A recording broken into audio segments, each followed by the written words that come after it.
I'm Corbitt with DVAuction, here with your feeder flash for Friday, August the 22nd, brought to you in part by Noromycin by Norbrook. Noromycin 300 LA is the only 300 milligram per milliliter oxytetracycline on the market. It's economical in that you get 33% more doses per bottle than the other 200 milligram per milliliter. For more information, go to norbrook.com. Also, Unionville Livestock Market in north central Missouri and Creston Livestock Market in south central Iowa both had big sales this past week.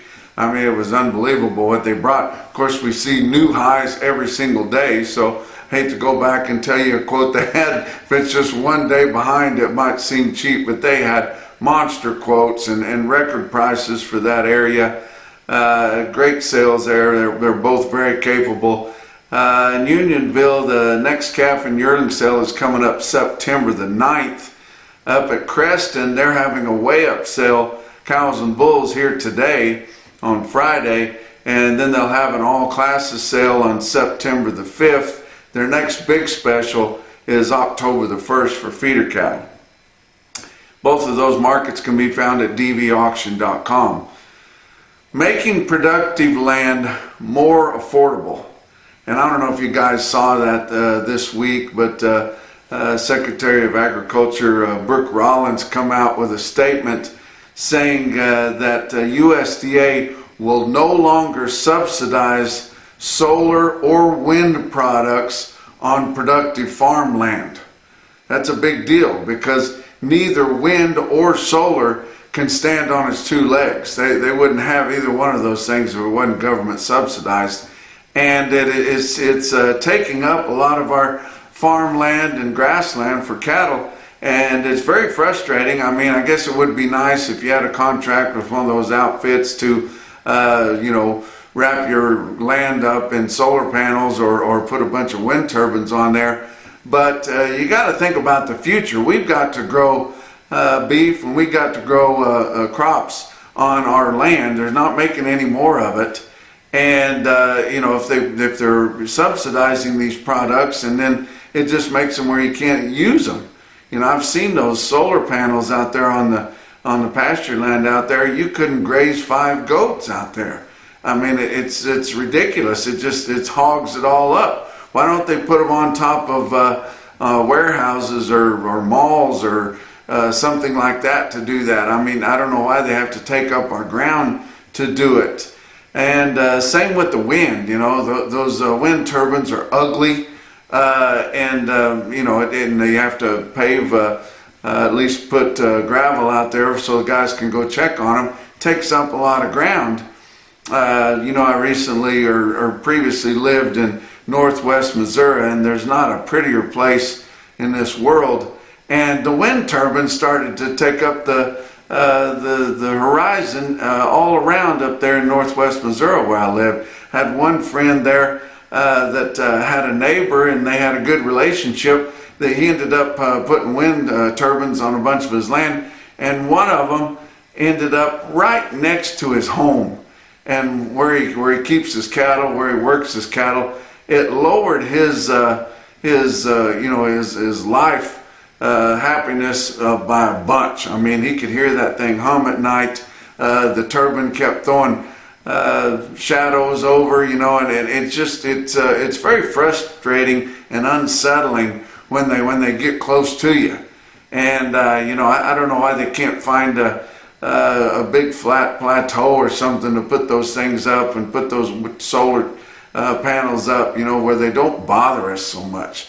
It's very frustrating, but I'm glad. I'm for one glad that Brooke Rollins made that statement, and we will not be subsidizing those type of products on our farmland, and it might in the long run make them more affordable for people that want to produce livestock or produce crops.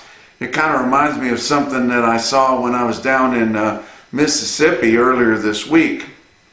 There was a lot of, we were at a producer meeting for Zoetis, and a lot of the producers there were very frustrated because they have timberland that they're wanting to clear to be able to run cattle on, or you know, plant ryegrass or anything for grazing. And there's a corporate timber company there in Mississippi. They've got a complete monopoly on any timber cutting in that area. And if you sign them up to sell that timber to them, it says in the fine print of that contract that any land that they cut timber off of cannot go into agriculture production. I'm not kidding you, ever. You can't run cattle on it. You can't. And they just want that. They want to take. If they cut the timber off of it, they basically want it to just stay like that forever. And so, you know, in 25 or 50 years or wherever, they can cut more timber off of it. And they've got a complete monopoly on it. Even if you could find somebody to cut that timber, the guys that haul those logs, they can't do it because they're contracted with the big corporate, and they can't work for you. They can't help you out. It's unbelievable. They just want to take up your ground forever, and you know, that's not the rainforest. You know, that they're trying to add value to that land and run cattle on it or something, and it's got their hands tied, and I just couldn't believe it. It's unbelievable. Wow, how these big outfits that get into those deals just try to hog your land up, whether they own it or own the rights of it or whatever. That's another thing. But it's unbelievable how they're trying to take advantage of you. But I don't know, this subsidized projects, if it can't stand on its 2 feet, they shouldn't be doing it. And a lot of other people have said, I'm not the first one that said this, but I think we may be getting to the point where the government will be looking into subsidizing beef cows.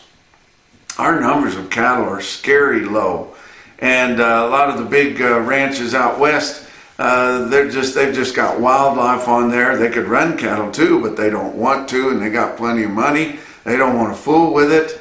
And you know, the high fence, you know, down in South Texas and many areas has taken over the short fence.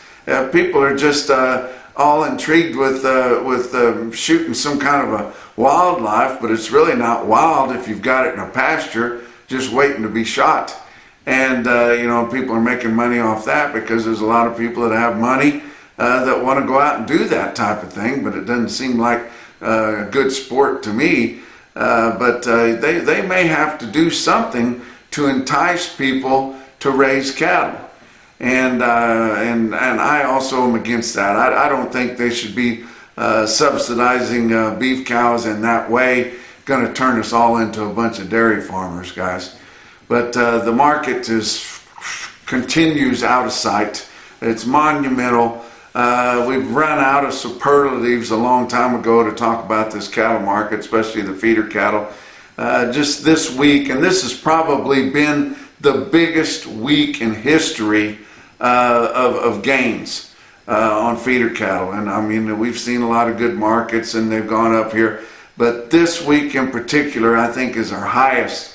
Our real-time index that we keep here with DVAuction Cattle Market Central, based on an 800-pound cash auction steer, just this week, and we haven't even gone through Friday yet, but it's already been up $12.50 a hundredweight. Wow. The August feeder cattle contract has gained $16 a hundred. It's unprecedented, and we don't know how much further it's going to go. We don't know if it's going to level off. We don't know if somebody's going to pull the rug out, but you know, all your fundamentals remain strong. As you know, there's a lot of feed around, a lot of forage around, not many cattle around, and people want them. And that's what I've been hearing from all the order buyers and the sales. They just have get 'em orders. We want the cattle. Can't tell you how much they're going to cost. I don't care. Get them for me. I can put the pounds on so cheap, and the pounds are worth so much that I can feed or graze my way into a profit. And you know, they may be right. Cattle on feed reports coming out here today on Friday. The estimates, the average of the analyst estimates on August 1st inventories at 98.1% of a year ago. July placements at 91.2. That's way down there. July marketings are set at 94.1. I don't venture a guess of what it's going to come out to be, but I will say if it does come out bullish, look out, because they've got it. Their guesses are pretty aggressive, especially on the July placements, just 91.2% of a year ago.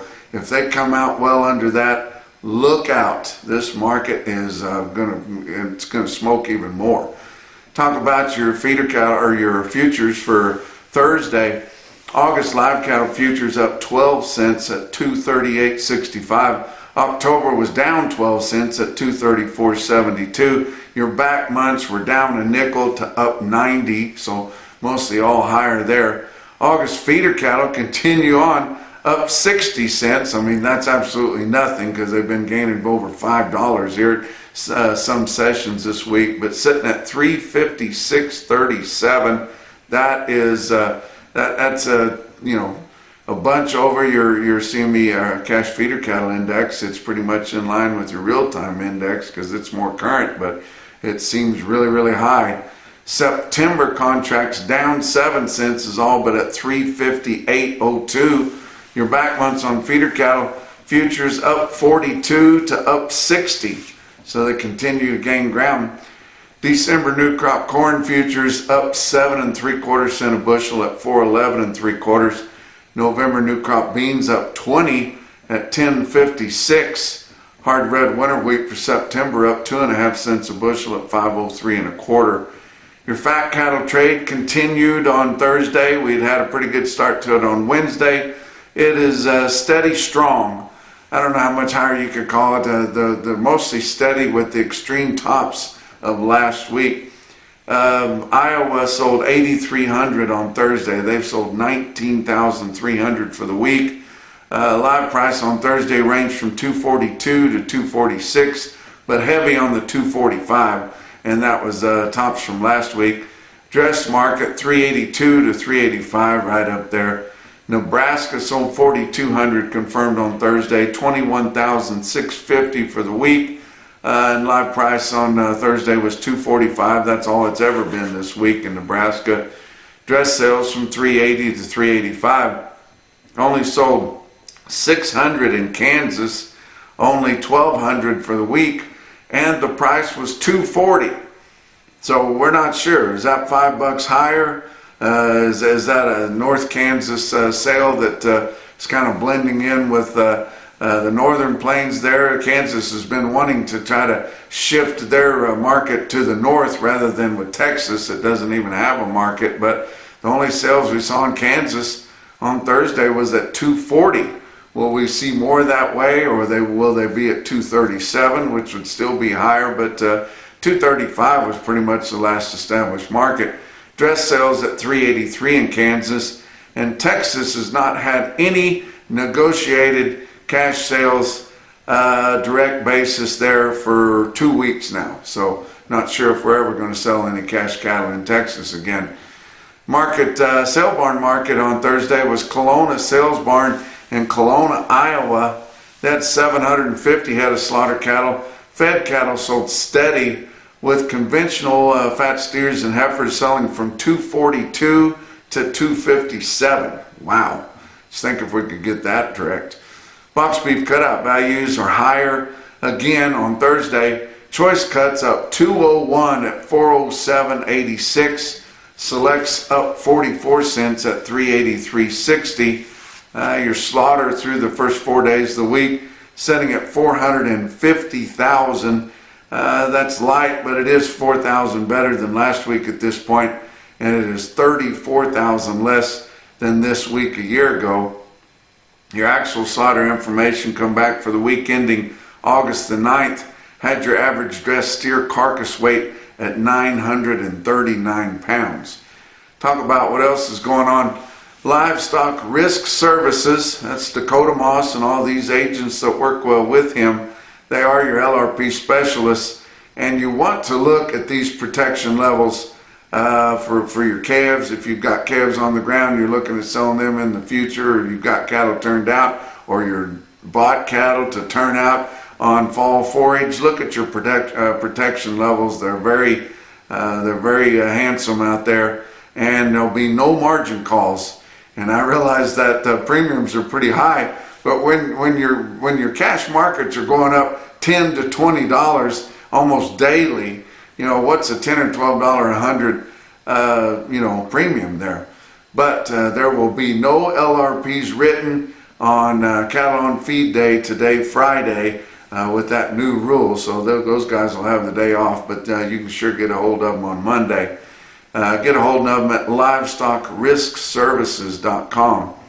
Talk about your feeder cattle market, brought to you by Specialty Risk Insurance, working to protect your livelihood, guys. They can help you with all your ag business insurance needs. Your real-time index after your sales had all concluded on Thursday, sitting at 357.57 based on an 800-pound cash auction steer.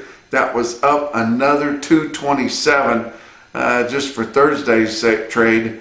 Your steer tracker, which is the last 25 sales of 5 head or more, is at 364.85. So it's gaining on that 7-day moving average. Latest CME cash feeder cattle index just ain't catching up. I'm not sure why.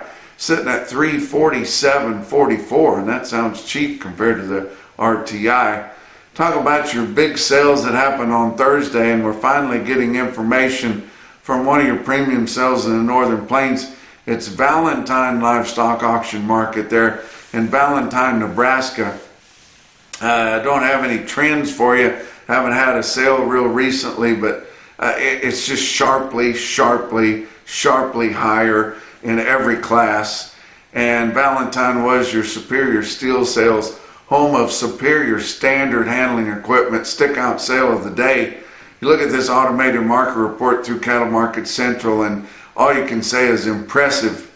I tell you what, they had 182 head of 6-weight steers in Valentine. They averaged 650 pounds with a weighted average price of $443.19, and that includes 72 steers that weighed 636 at $467.50. My goodness. 256 steers total. The 7-weight steers, they averaged 738 with a weighted average price on all of them at $392.45, and that includes 81 steers that weighed 711 that bring 411. My goodness. They had 477 head of 8-weight steers in Valentine. They averaged 836 with a weighted average price of $372.71, and that included 189 steers that weighed 837 at $380. We just keep hitting new records all the time, guys. And there were 434 head of 9-weight steers in Valentine. They averaged 936 pounds at $348.41 on the weighted average. Look at the heifers. 161 head of 6-weight heifers averaged 673 at $387.75. 230 heifers in the 7-weight category averaged 776 at $359.20, and there were 459 head of 8-weight feeder heifers in Valentine that averaged 840 pounds with a weighted average price of $349.87. Now, I've got a bunch of individual quotes that I want to give you because I'm not sure if we'll ever see this kind of thing happen again, and I want to get it all, guys. But I want to go around. In some areas, you know, it's may not be impressive compared to the tippy top price, but for where it's at, it's very impressive. One of those is Wilcox Livestock Auction in Wilcox, Arizona. That is one place that it has been horrible dry. I mean, drier than normal by a long ways, and they're always dry. But they sold 49 steers, weighed 589 in Wilcox at 412. You know, and it doesn't seem to matter what the conditions are. How about Paris Stockyards in Paris, Kentucky, way out east there? They had 88 steers, weighed 605 at $428.50. Now, I'm giving you these big-time sale barn quotes. I realized they had a superior livestock sale in Sheridan, Wyoming, and they had some monster quotes. But I was looking at them in comparison, and they've got a lot of program cattle, and a lot of them don't come till fall. You know, they're just the best quotes on Superior were just right in line with our best quotes in our sale barns, and those are shipping today. Look at Columbus Sales Pavilion, and my friend Michael Imbrogno was out there helping them sell, and he took the long trip from California. I bet he had a good time selling at Columbus, Nebraska there, but I'm glad he was able to do that. They had 52 steers in Columbus, weighed 967 at 344.75. Now I want to tell you about Ogallala Livestock Auction in Ogallala, Nebraska. They had 2,300 head for their sale in Ogallala on Thursday. 84% of them were heifers. You guys are thinking, I thought there were fewer heifers as we were starting to keep replacements back. These heifers, it just happened that way. They had a lot of heifers, and part of them were spayed, and some of them were meant to be replacements, but they were preg checked open at home and then ended up coming into the sale barn. And that's like this quote I'm going to tell you about from the Walker Ranch there in Arthur, Nebraska. They had 65 fancy heifers, weighed 896, nearly 900 pounds on a heifer, guys, and they bring 342. Wow. How about Intermountain Livestock Exchange in La Grande, Oregon? That's one of those places I told you that's you know, out of the box a little bit. At La Grande, Oregon, they sold 51 steers, weighed 847 at 365. 2 weeks ago, that would have been the highest cattle in the world. Bluegrass Stockyard South in Stanford, Kentucky. Of course, they have big sales there all the time. They had a lot of loads in there and bigger. On Thursday, they sold 142 steers, weighed 610 pounds at 443.25, people. Beaverhead Livestock Auction in Dillon, Montana. Don't talk about them very often. Man, did they have some high calf quotes on Thursday, including 122 steers that weighed 451 at $5.61 a pound. My goodness. But the most impressive quote, they just keep getting higher. Most impressive quote that I saw on Thursday in your Macrocin No BS top quote for the day, indeed come out of Valentine, Nebraska, Valentine Livestock Auction Market. 125 steers weighed 908 pounds at $364.75. And that's your feeder flash for Friday.